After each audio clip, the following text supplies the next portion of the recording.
Hello friend, welcome to study my channel RD coaching centre. दोस्त कैसे हैं? अच्छे होंगे, स्वस्थ होंगे, जहाँ भी होंगे पढ़ाई कर रहे होंगे। दोस्त ये जो है आज का मेरा जो है ये सर्किल चैप्टर है, जो कि ये तीसरा वीडियो है। इससे पहले भी मैंने 2 वीडियो बनाकर अपने चैनल पर मैंने अपलोड कर दिया है। यदि आप पिछले क्लास को नहीं देखे होंगे तो आप सबसे पहले जाकर उस दोनों पिछला जो वीडियो अपलोड किया हूँ उसको जो है देखिए। उसके बाद जो है इस वीडियो को देखिएगा, तब जाकर आपका पूरा कॉन्सेप्ट जो है क्या होगा, क्लियर होगा। अन्यथा आप इसको देखिएगा तो उतना समझ में नहीं आएगा। इसलिए आपसे अनुरोध है कि आप सबसे पहले जो है हमारे पिछले वीडियो को देखिए, उसके बाद में इसको देखिए। ठीक है दोस्त, तो चलिए हमने क्या किया था कि हमने पिछले क्लास में बता दिया था कि वृत्त का क्षेत्रफल, अर्धवृत्त का क्षेत्रफल और उसके बाद चतुर्थांश का क्षेत्रफल और त्रिज्यखंड, लघु त्रिज्यखंड, दीर्घ त्रिज्यखंड, इन सारे बातों को हमने बता दिया था। और यहाँ पे केंद्र से इस परिधि को छूने वाली जो रेखा होती है यह जो है क्या होती है, त्रिज्या होती है। और यह पूरे जो लंबाई होता है, इस घेरा का पूरा जो लंबाई होता है, इसको हम क्या कहते हैं, इसको हम परिधि कहते हैं। और यह जो अंदर वाला जो टोटल भाग होता है इसको हम क्या कहते हैं, यह क्षेत्रफल होता है। और यहाँ से एक बिंदु से दूसरे बिंदु को अगर केंद्र से होकर मिलाने वाली रेखा जो होती है वह वृत्त की सबसे बड़ी जीवा होती है। और वही जीवा सबसे बड़ी जीवा भी होती है और वही वृत्त की क्या होती है, व्यास भी होती है। दोस्तों मैंने जो है यह सारे बातों को मैंने क्या कर दिया है, बता दिया है। अब जो है यहाँ से अगर केंद्र से होते हुए कोई जीवा जाती है, अगर केंद्र से होते हुए कोई यहाँ से अगर यहाँ तक यह दो बिंदुओं को अगर कोई रेखा मिलाती है, अगर केंद्र से होकर जाती है तो वह वृत्त को एकदम 2 बराबर भागों में क्या कर देती है दोस्तों, बांट देती है। अब जो है बात आई कि यह जो जीवा होती है हमने बताया था कि जो जीवा होती है यह हो सकता है कि इस यहाँ पे बीच में क्या होता है दोस्तों, केंद्र होता है।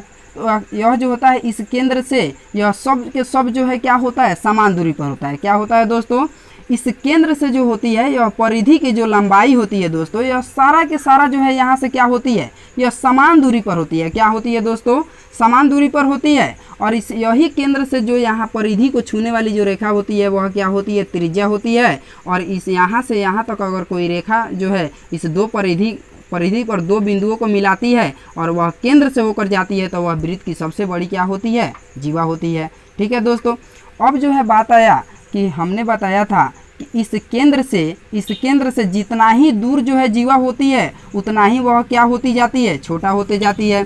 यानी इस केंद्र से जितना ही दूर होगी, इस केंद्र से जितना ही जीवा दूर होगी उतना ही वह क्या होगी, छोटी होगी। और वह जितना ही छोटी होगी उतना ही, जैसे मानते हैं दोस्तों इस केंद्र से हम यहाँ पे, यह तो केंद्र होता है, यह केंद्र होता है, यह वृत्त की सबसे बड़ी जीवा होती है। अगर इसको छोड़कर हम यहाँ खींचते हैं तो यह इसके अपेक्षा क्या होगी, छोटी होगी। यहाँ खींचते हैं तो यह क्या होगी, इन दोनों की अपेक्षा यह छोटी होगी। यहाँ खींचते हैं तो इन तीनों के अपेक्षा यह जो है क्या होगी, छोटी होगी। ऐसा ही जितना दूर खींचे उतना ही यह क्या होते जाती है दोस्तों, छोटी होती जाती है। ठीक है दोस्तों, तो ये बात समझ में आ गया होगा। अब जो है हम बात करते हैं इस वृत्त के अंदर जो होता है, इस वृत्त के अंदर यह जो वृत्त की जो जीवा होती है यह क्या होती है कि जब यह एक परिधि से दूसरे परिधि को जब मिलाते हैं तो यह वृत्त को 2 भागों में क्या कर देती है, बांट देती है। दोस्तों यह क्या करती है,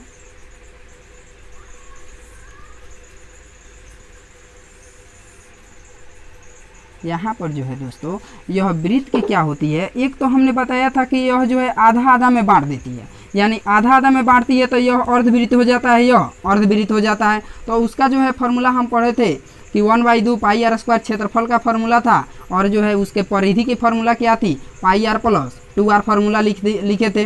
तो अब जो है बात आती है कि यहाँ पर जो है अगर यहाँ केंद्र को छोड़कर कहीं भी अगर मिलाए, केंद्र को छोड़कर अगर यह जीवा जो है अगर वृत्त को क्या करती है, बांटती है, तो इधर वाला जो होगा यह जो छोटा होगा यह होगा क्या दोस्तों, तो लघु वृत्तखंड होगा। क्या होगा, लघु वृत्तखंड होगा। और यह जो ऊपर वाला होगा यह क्या होगा, दीर्घ वृत्तखंड होगा, दीर्घ वृत्तखंड होगा। ठीक है दोस्तों, तो अब जो है बात आई कि यह लघु त्रिज्यखंड और दीर्घ त्रिज्यखंड, इसका जो है अब जो है हम क्षेत्रफल कैसे निकालेंगे। ठीक है दोस्तों, ऐसा सवाल जो है आपकी किताबों में क्या कर दिया है, पूछा है कि यह जो है अगर कोई लघु वृत्तखंड जो है क्या करता है कि लघु वृत्तखंड का क्षेत्रफल क्या कहेगा आपको निकालने के लिए, और क्या कहेगा, दीर्घवृत्त का क्षेत्रफल निकालने के लिए। ठीक है, तो आज जो हम इसके बारे में पढ़ेंगे कि यह कैसे निकाला जाता है। ठीक है दोस्तों, तो सबसे पहले आइए हम देखते हैं यहाँ पे यह जो क्या है। यह सबसे पहले देखिए, अगर जो है इस वृत्त को कोई जीवा जो है क्या करती है, इसको बांटती है। इसको क्या करेगी, अगर इसको क्या करती है कि 2 पार्ट में इसको बांटती है। तो यहाँ पे यह दिख रहा है कि यह छोटा है और यह क्या है, बड़ा है। तो बड़ा वाला त्रिज्यखंड और क्या होगा, छोटा वाला बड़ा वाला वृत्तखंड और नीचे वाला छोटा वृत्तखंड। अब जो है इसमें क्या होगा कि लेकिन यह है किसका पार्ट। देखिए, इस वृत्त के अंदर हम पढ़ रहे हैं, तो यह चाहे जैसे भी पूछे, लेकिन हमको निकालना किसके अंदर है, तो वृत्ते का अंदर निकालना है। किसके अंदर निकालना है, वृत्ते के अंदर, यानी यह वृत्ते का पार्ट होगा। यह टोटल वृत्त में से हम क्या करेंगे, यह हट जाएगा तो छोटा वाला हो जाएगा। अगर टोटल वृत्त में से अगर यह छोटा वाला निकाल लेते हैं तो बड़ा वृत्तखंड हो जाएगा। ठीक है दोस्तों, मैं आशा करता हूं कि आपको यह बात समझ में आ गई होगी कि अगर जो है मानते हैं कि यह टोटल मानते हैं कि क्या है, टोटल अगर क्या है 10 है, अगर 10 में से हम क्या करते हैं इधर 4 निकाल लेते हैं। इसका टोटल एरिया जो है कितना है, 10 है। 10 में से 4 निकाल लेते हैं तो ऊपर क्या बचेगा, 6 बचेगा। अगर 10 में से 6 को निकाल लेते हैं तो नीचे वाला क्या बचेगा, 4 बचेगा। आया समझ में। तो उसी तरह जो है अगर यहाँ पे बात करेगा, अगर दोस्तों यहाँ पे बात करें कि आप जो है क्या कीजिए, देखिए इस लघु वृत्त खंड का क्षेत्रफल निकालने के लिए, लघु वृत्त खंड का क्षेत्रफल निकालने के लिए देखिए दोस्तों क्या होता है। इसके पहले जो है, इससे पहले हम जो है इसका क्षेत्रफल निकालने से पहले हम आपका कॉन्सेप्ट क्लियर करते हैं। देखिए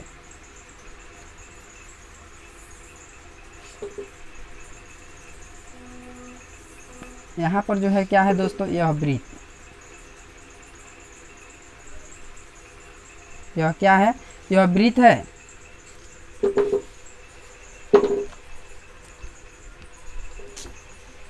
रोकना दे रही हो तब रोकना का करते रही, बैठल बाड़ी देखो तारी फिगर गड़बड़ा गई तो बैठल बाड़ी होता है।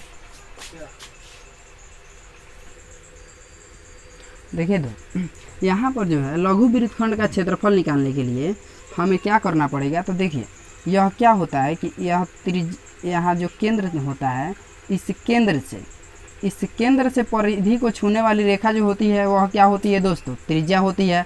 और यह त्रिज्या द्वारा जो बनता है, यह त्रिज्या द्वारा जो वृत्त के अंदर यह खंड बनता है, इसको हम क्या कहते हैं, त्रिज्यखंड कहते हैं। इसको टोटल को हम क्या कहते हैं, त्रिज्यखंड कहते हैं। और त्रिज्यखंड का क्षेत्रफल निकालना हम आप लोगों को सिखा दिए हैं पिछले वीडियो में।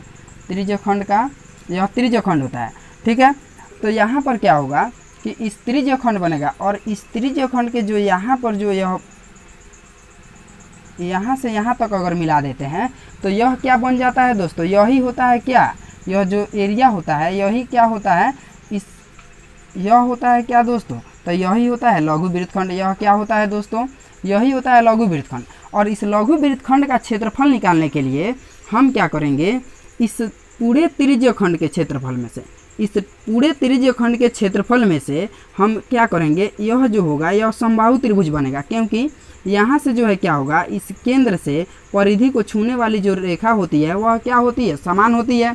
हम जानते हैं कि यहाँ से यह रेखा जो होती है ये केंद्र से अगर परिधि को कहीं भी छूती है, इधर कहीं भी छूती है, तो यह सब के सब क्या होती है, समान होती है। और यह क्या होगा, यह समबाहु त्रिभुज होगा। क्या होगा, समबाहु त्रिभुज होगा। अब जो है समबाहु त्रिभुज को हम क्या करेंगे दोस्तों कि यहाँ पर इस त्रिज्यखंड के क्षेत्रफल में से, देखिए इस त्रिज्यखंड के क्षेत्रफल में से अगर हम क्या करते हैं, इतना का क्षेत्रफल यदि घटा लेते हैं तो यही तो बचेगा, और यही तो बचेगा तो इसका क्षेत्रफल हो जाएगा। और यही होता है क्या, लघु वृत्तखंड का क्षेत्रफल। यानी लघु वृत्तखंड का क्षेत्रफल निकालने के लिए हम क्या करेंगे कि यहाँ पे लिखेंगे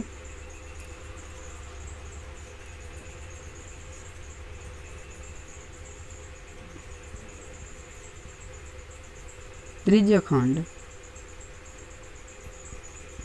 का क्षेत्रफल माइनस क्या होगा, समबाहु त्रिभुज का क्षेत्रफल। ठीक है दोस्तों, देखिए इस त्रिज्यखंड के क्षेत्रफल में से हम क्या करेंगे, इसका जब क्षेत्रफल घटा देंगे तो यही तो बचेगा। और यही क्या होता है, लघु वृत्तखंड। अगर दीर्घ वृत्तखंड का बात करें, अगर क्या बात करें दोस्तों, दीर्घ वृत्तखंड का क्षेत्रफल, तो दीर्घ वृत्तखंड का क्षेत्रफल क्या होता है, तो दीर्घ वृत्तखंड में यह क्या रहेगा, यह त्रिभुज भी शामिल रहेगा। इस दीर्घ जो होगा यह तो छोटा वाला है और यह बड़ा वाला है, तो इस बड़ा वाला में क्या होगा, यह त्रिभुज भी शामिल रहेगा। ये नहीं कि त्रिभुज को भी आप घटा दीजिएगा, ऐसा मत कीजिए, नहीं तो गलत हो जाएगा। यहाँ पे क्या करना पड़ेगा, यह लघु वृत्तखंड और यह दीर्घ वृत्तखंड। अब हम क्या करेंगे, इस लघु वृत्तखंड, यह दीर्घ का अगर निकालना होगा तो दीर्घ को निकालने के लिए हम क्या करेंगे कि यह वृत्त के क्षेत्रफल में से हम क्या करेंगे, इस लघु वृत्तखंड का क्षेत्रफल घटा लेंगे तो इसका क्षेत्रफल निकल जाएगा। लेकिन अगर इसका क्षेत्रफल निकालना है तो हम क्या करेंगे, अगर इसका क्षेत्रफल निकालना है तो इस त्रिज्य खंड के क्षेत्रफल में से, ये टोटल त्रिज्य खंड होता है, इस टोटल त्रिज्य खंड के क्षेत्रफल में से इस त्रिभुज का क्षेत्रफल क्या कर लेंगे, यदि घटा लेंगे तो इसका क्षेत्रफल क्या हो जाएगा, निकल जाएगा। तो दीर्घ वृत्तखंड का क्षेत्रफल होता है दोस्तों, यहाँ पे वृत्त का क्षेत्रफल माइनस क्या होता है, लघु वृत्तखंड का क्षेत्रफल। यहाँ पे क्या होता है दोस्तों, यानी अगर दीर्घ का निकालना है तो वृत्त के क्षेत्रफल में से लघु वृत्तखंड का क्षेत्रफल घटा देंगे, इसका क्या हो जाएगा, निकल जाएगा। अगर लघु का निकालना है तो त्रिज्य खंड के क्षेत्रफल में से हम क्या करेंगे, इसका क्षेत्रफल क्या कर देंगे, इस त्रिभुज का क्षेत्रफल घटा देंगे, यह क्या हो जाएगा, निकल जाएगा। ठीक है दोस्तों, तो अब बात करते हैं यहाँ पर इस त्रिभुज का। तो देखिए त्रिभुज का जो क्षेत्रफल होता है, त्रिभुज का क्षेत्रफल, यह त्रिभुज का जो क्षेत्रफल होता है 1/2 आधार गुणे संगत ऊंचाई। आधार गुणे क्या होता है, संगत ऊंचाई। यह जो होता है, यह जो फॉर्मूला होता है, यह सारे त्रिभुज पर लागू होता है। यह जो त्रिभुज का क्षेत्रफल हम जो लिखे हैं 1/2 आधार गुना ऊंचाई, यह सारे के सारे त्रिभुज पर क्या होता है, लागू होता है। लेकिन यहाँ ऊंचाई जो होता है, यह ऊंचाई जो होता है यह समबाहु त्रिभुज में बदल जाता है। जैसे समबाहु त्रिभुज में, समद्विबाहु त्रिभुज में यह क्या हो जाता है, ऊंचाई बदल जाता है। लेकिन समकोण त्रिभुज में, समकोण त्रिभुज में एकदम जो है हाइट दिया रहता है उसमें 90 डिग्री के सामने। तो अब आइए हम बात करते हैं, आपको सिखा रहे हैं कि समबाहु त्रिभुज का हाइट हम कैसे निकालेंगे। यहाँ पर इसको क्या करते हैं, इसको हम मिटाते हैं।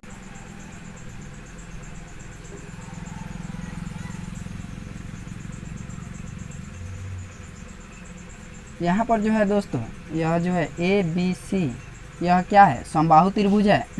और यहाँ से जो होता है, यहाँ से एकदम सीधा जो यहाँ आता है, यही इसकी क्या होती है, यह जो सीधा एकदम लाइन आती है यहाँ पे जो लंब डालती है, यही इसका क्या होता है, हाइट होता है। ठीक है दोस्तों, तो हाइट तो हमें मालूम है नहीं, यहाँ पे समबाहु त्रिभुज का हाइट मालूम है नहीं। तो इसको निकालने के लिए देखिए कैसे करते हैं। इसको मान लेते हैं A और इसको भी मान लेते हैं A और इसको भी मान लेते हैं क्या, A, ये भी क्या है A।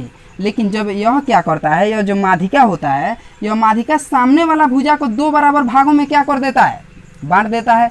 यानी यह जो है, यह माध्यिका जो होगा BC को 2 बराबर भागों में बांट देगा। तो 2 बराबर भागों में बांटने का मतलब क्या है कि यहाँ A है तो A बटा क्या हो जाएगा 2, और यहाँ भी क्या हो जाएगा A बटा 2। यानी इसका लंबाई यहाँ से यहाँ तक A बटा 2 और यहाँ से यहाँ तक A बटा 2।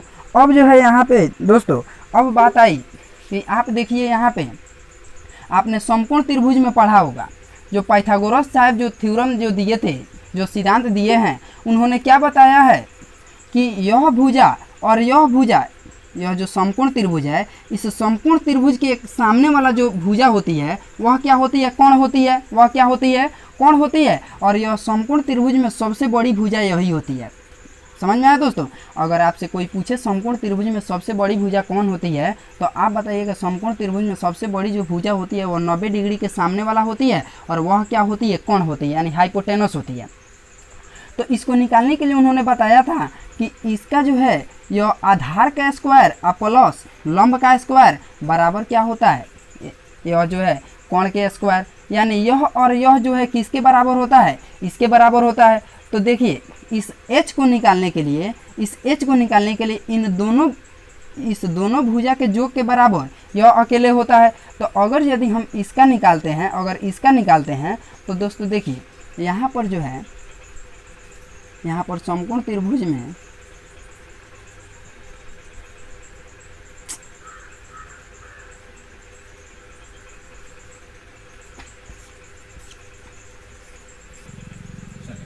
देखिए दोस्त, यहाँ पे समबाहु त्रिभुज का क्षेत्रफल या समकोण जो त्रिभुज होता है, यहाँ पे समकोण त्रिभुज में क्या होता है, अगर हम मानते हैं यहाँ पे AC, यहाँ पे क्या है AC, यानी AC का अगर निकालना है, यहाँ पे AC का निकालना है तो क्या होता है, रूट अंदर इस क्या होगा, यहाँ पे लंब डालें, इसका नाम हम D दे देंगे। यहाँ पर होगा AD का स्क्वायर और प्लस क्या हो जाएगा, BC का स्क्वायर। ठीक है, उसी तरह जो है अगर हमको इसका निकालना है तो इसमें से घटाएंगे, यानी अगर इसका निकालना है तो इसमें से इसको घटाएंगे।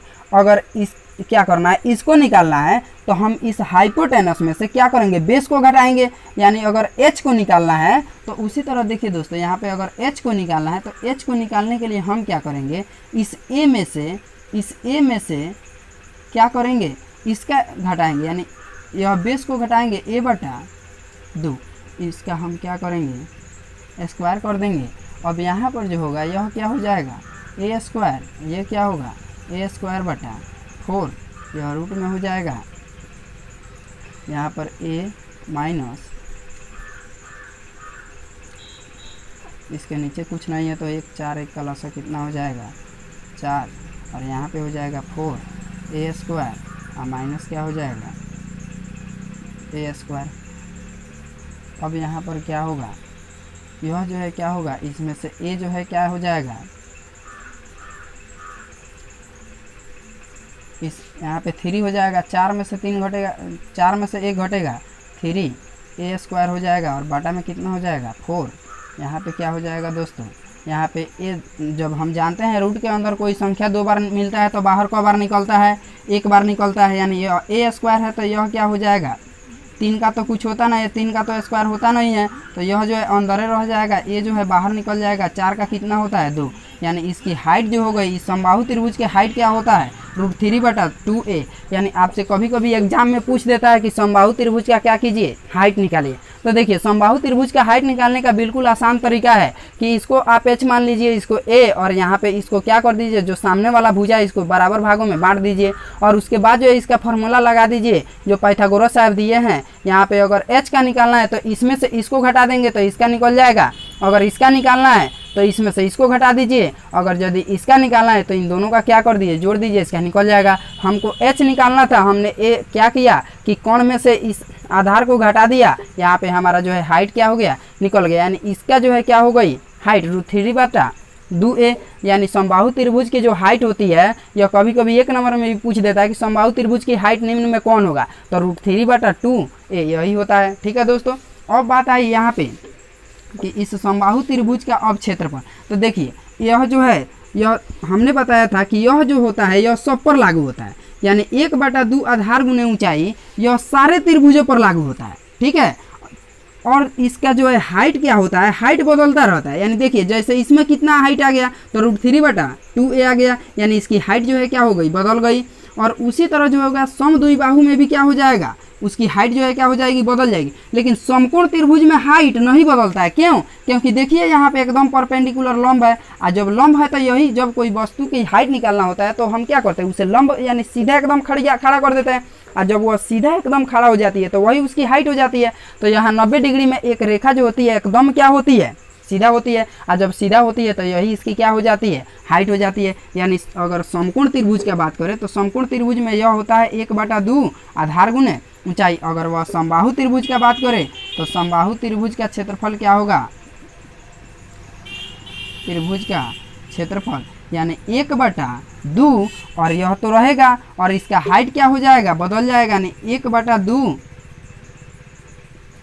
और यहाँ आधार क्या हो जाएगा, आधार रहेगा यहाँ पे a, और उसके बाद क्या हो जाएगा, h क्या हुआ √3/2, और यहाँ पे क्या हो जाएगा a। अब क्या होगा यहाँ पर कि यह क्या हो जाएगा, 2 से 2 में गुना करेंगे 4, और यहाँ पे क्या हो जाएगा, a में a से गुना करेंगे a² यानी √3/4 a²। यही तो होता है, यही तो होता है दोस्तों, यही तो समबाहु त्रिभुज का क्षेत्रफल होता है कि देखिए यह √3/4 a², यह किसका क्षेत्रफल होता है, समबाहु त्रिभुज का। यानी 1/2 और ये यहाँ पे टोटल यह जो है बेस क्या है इसका, सॉरी इसका एक भुजा क्या है, आधार क्या है, ए है, तो हमने ए रख दिया। और यहाँ पे जो है ऊंचाई क्या निकाले हैं, तो ऊंचाई यहाँ क्या है √3/2 ए, तो हमने क्या कर दिया, ऊंचाई यहाँ पे √3/2 ए रख दिया। यहाँ पे 2 से 2 गुना करेंगे 4, और यहाँ ए में ए से गुना करेंगे a² और √3 यहाँ पे हो जाएगा √3/4 a²। यही क्या होती है, समबाहु त्रिभुज का क्षेत्रफल होता है। तो अब आइए दोस्तों, हमको जैसे निकालना है किसका, लघु वृत्तखंड का क्षेत्रफल। तो लघु वृत्तखंड का क्षेत्रफल निकालने के लिए हम क्या करेंगे कि त्रिज्य खंड का क्षेत्रफल में से समबाहु त्रिभुज का क्षेत्रफल घटा देंगे, हमारा क्या हो जाएगा, बन जाएगा, मान लीजिएगा। अब नेक्स्ट वीडियो में हम पूरा का पूरा जो है आपको क्वेश्चन क्लियर करवाएंगे। ठीक है दोस्तों, तो मिलते हैं अब नेक्स्ट वीडियो में। अगर हमारा वीडियो आपको पसंद आया होगा तो आप जो है इस पर लाइक करें, कमेंट करें, और जो है हमारे चैनल पर अगर नए व्यूअर हैं तो हमारे चैनल को सब्सक्राइब कर ले, ताकि मैं कोई भी वीडियो बनाऊं तो आपके पास सबसे पहले पहुंचे। ठीक है दोस्तों।